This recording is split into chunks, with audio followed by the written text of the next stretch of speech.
Hi guys, for today's video ka day 41 po ngayon ng house construction na yan. Malapit na pong matapos lahat-lahat.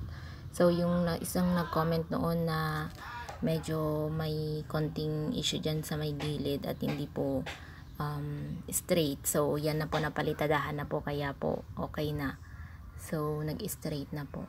So ayan po lahat yung mga nagawa, napalitadahan na rin po dito sa harap. So dito sa may hagdan hindi pa po inayos kasi nga nandyan po yung poso.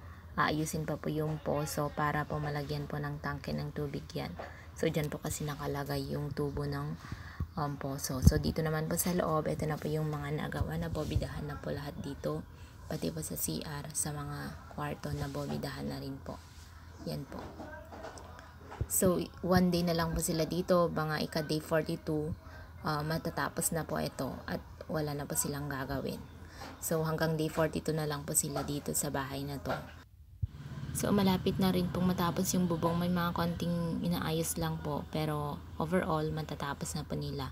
So isang day na lang after po nito sa ika day 42, tapos na po nila lahat. So ito na po lahat yung mga nagawa.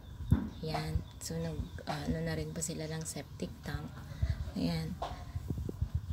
So ito na po lahat yung nagawa. Konting spandrel na lang po dyan sa may gilid.